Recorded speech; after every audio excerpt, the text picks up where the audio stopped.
Deus, será que eu dou conta? Essa é uma das perguntas mais frequentes entre as mulheres em primeira gravidez. Para dar um alento a essas marinheiras de primeira viagem, está aqui comigo hoje, ao meu lado, o Dr. Cláudio Terassaca, que é pediatra há mais de 30 anos, 38 anos, né, Dr. Cláudio? 38. Aqui na região de Salto, Itu, Indaiatuba. Bem-vindo, Dr. Cláudio, aqui ao nosso programa. Muito obrigado pelo convite, Mirna.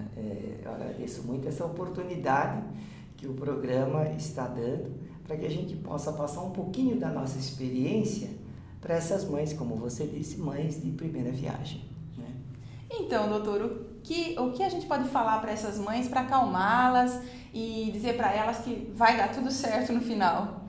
Bom, a primeira coisa eu acho que é a mãe de primeira viagem curtir a sua gravidez, né? Curta bastante e quando for na maternidade e for ter a sua criança, e aí é que começa todo aquele desespero, entre aspas, de todos os familiares, para que a gente possa orientar a família como proceder da melhor forma possível e todos poderem compartilhar essa alegria familiar, né? Então, a primeira coisa que eu diria para a mãe é tranquilidade. A mãe precisa estar bastante tranquila e saber que tudo vai dar certo.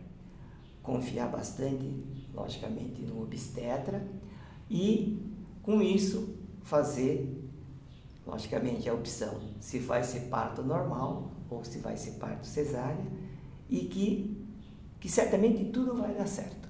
Com isso, é o primeiro passo que a gente faz com que as mães de primeira viagem sintam-se tranquilas. Não estressar, né? Para não passar até isso para o bebê, né, doutor? O estresse, ela é inimiga de tudo, né? E, logicamente, depois que a mãe tem a sua criança, é comum na sala de parto o obstetra, juntamente com o pediatra que está seguindo, pegando a criança, trazer junto a mãe, justamente para que ela tenha o primeiro contato com o bebê. Realmente é uma sensação bastante gratificante para todos os profissionais e com certeza para as famílias também. Algumas vezes a mãe e o pai estão lá junto, né? Quer dizer, o pai está junto, né? E então a gente vê compartilhar esse momento muito gostoso que realmente gratifica bastante a nossa profissão. E para a mãe também, né? Porque você vê o seu filho ali, fruto ali do amor e inteirinho, perfeito, é uma graça, né? Exato. Né? Doutor, mas tem uma preocupação que eu acho que é a maior, é que percorre toda a gravidez, se a mãe pensa se ela vai ter leite, se ela vai conseguir amamentar essa criança, né? Para que essa criança tenha resistência, fique com imunidade, para seguir aí pela vida com saúde. Nessa questão, como o senhor pode acalmar as marinheiras de primeira viagem? Bom, Mirna, essa pergunta eu acho espetacular. Eu acho espetacular porque vai direto na essência de tudo aquilo que nós pediatras orientamos para a mãe. Então, é o seguinte, toda mulher que tem possibilidade de gerar o seu filho, potencialmente tem capacidade de amamentar. Essa é a lei da natureza.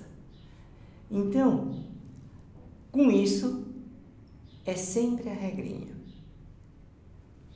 Quanto mais a criança sugar o seio da mãe, mais leite a mãe vai formar. Então, o negócio é oferecer. Oferecer, esse é o termo, oferecer. Então, eu sempre digo para as mães,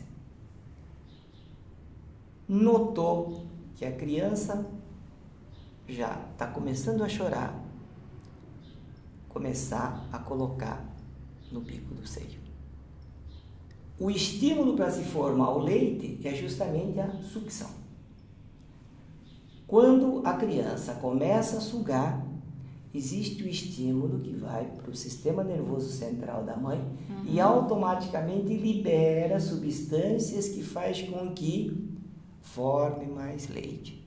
E é muito importante a criança sugar o primeiro leitinho da mãe, que é justamente o que contém os anticorpos, como se fosse a vacina para a criança. Então a criança vai sugando aquilo que nós chamamos de colostro. E por curiosidade, o colostro é justamente a parte mais aguada e mais fina do leite. Então é um aviso. Muitas vezes o pessoal acha que o leite forte é o leite grosso. Não. O colostro, que é o elemento fundamental para dar imunidade inicial para a criança, é justamente aquele líquido ralinho, aguado e que ninguém dá valor, né? Ninguém dá valor. Então esse é o primeiro ponto que esse programa vai ter uma importância muito grande para as mães, tirar essa sensação de que leite grosso é o que é leite forte. Doutor, e se assim, mesmo que a mãe ofereça, o leite não vem, né? Quais são as opções, as melhores opções nesse caso? Exato. Logicamente, cada mãe, né, é a sua personalidade. Umas mais tranquilas, outras um pouco mais apreensivas. E lógico que o ambiente familiar tem uma influência muito grande e que vai fazer com que umas mães tenham uma capacidade de fazer descer o leite, digamos assim, com mais rapidez do que outras mães. E normalmente a criança pode demorar, né, algumas horas, ou algumas crianças, né, ao dar a primeira sugada, não conseguem obter a quantidade necessária para satisfazê-la.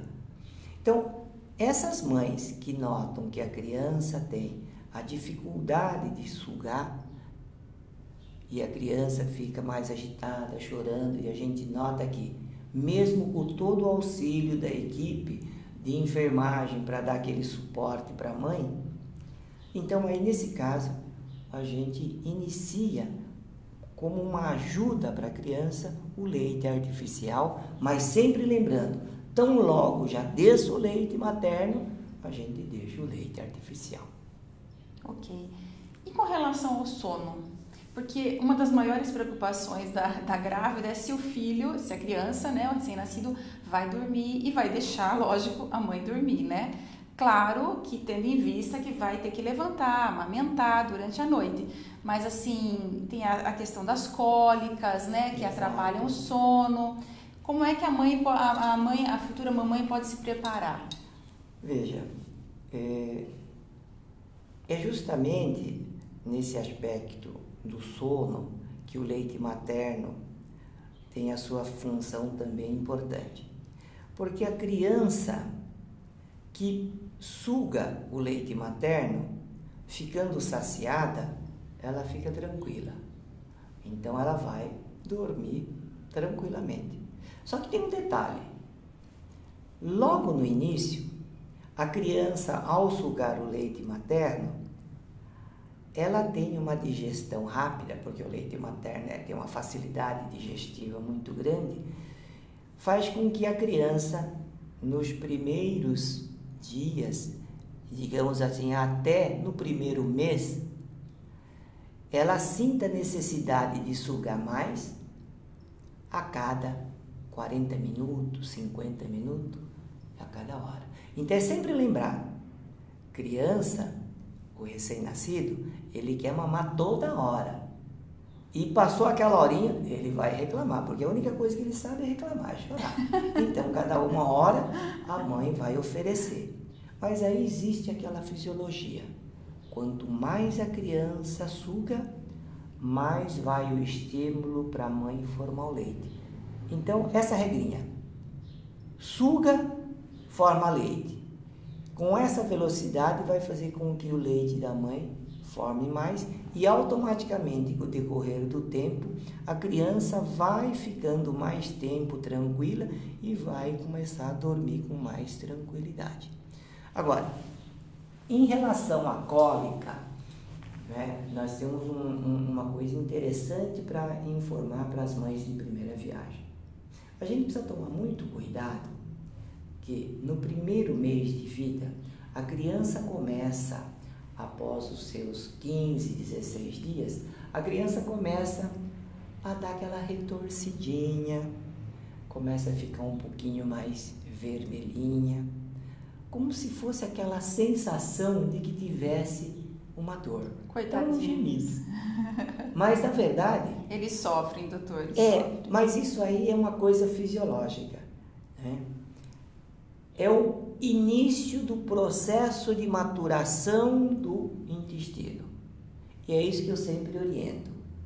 A criança com 16 dias de vida, o intestino começa a desenvolver, e quando chegar nos 2 meses e meio, mais ou menos, que se completa todo esse processo evolutivo, aí a criança para naturalmente do seu retorcimento, da sua, digamos assim, espremeção. E não é para se preocupar. E normalmente nem remédio nós prescrevemos, porque nós orientamos bem para que a mãe sinta a segurança de que aquilo é um processo evolutivo natural, é uma coisa fisiológica, que não há necessidade de remédio porque não é uma doença. E massaginha, paninho quente na barriguinha, serve de alguma coisa? Eu acho que tudo isso aí tem o seu efeito positivo. Se for para a criança, né, a criança vai ficar mais calminha. Vai ser um carinho, no mínimo, né? Exato. Né? Isso acho que funciona muito bem também como uma forma da mãe participar da melhora da criança. Então, ela faz a massaginha, dá o baninho, quer dizer, segue as orientações da vovó, quer dizer, tudo isso aí é um contexto que vai fazer com que traga o maior benefício para a unidade familiar. Né? Então, por isso que eu acho que é importante todas essas ações. O senhor falou aí de banho, outra preocupação das mães assim, de primeira viagem é com o banho, né? Tem medo, às vezes eu tinha medo de derrubar na água, de quebrar, mas hoje em dia no hospital mesmo as enfermeiras já ajudam, já ensinam, isso, né?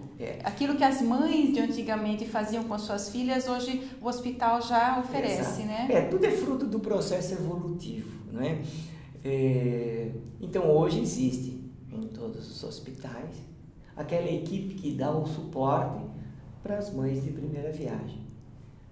Como dar o primeiro banhinho, como cuidar do umbiguinho da criança. Isso. Porque o umbiguinho da criança, normalmente nós receitamos o álcool, recomendamos o álcool a 70%, para que a mãe faça a higiene do coto umbilical.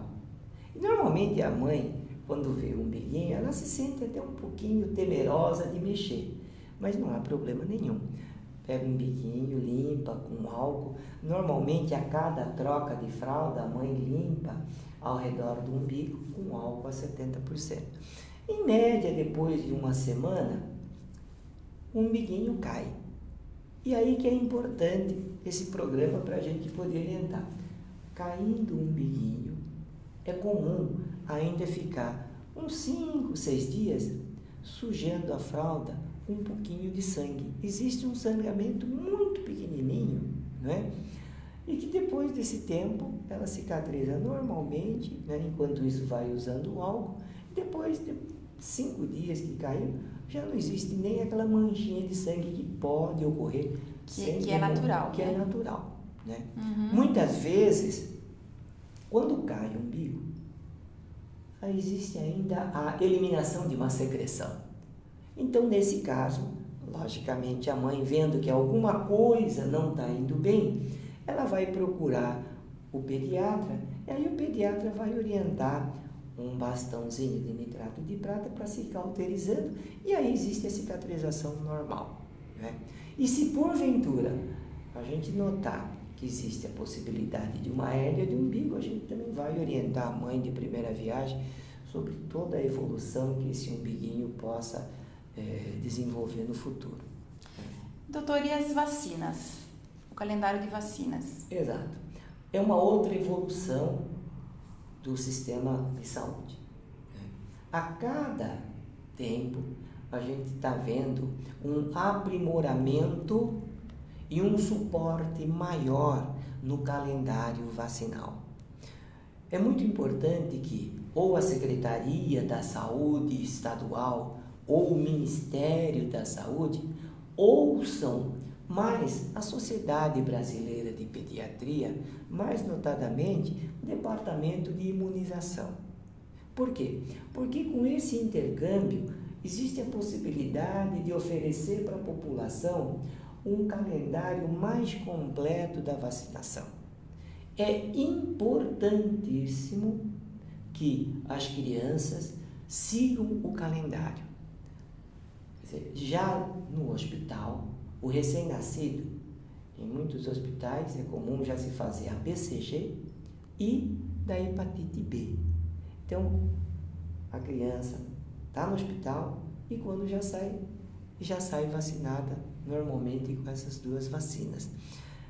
E o calendário vai se aprimorando sempre. Isso é importante. Por quê? A única prevenção que a gente tem, independente de qualquer movimento sobre a questão da vacina, é que cientificamente está provado de que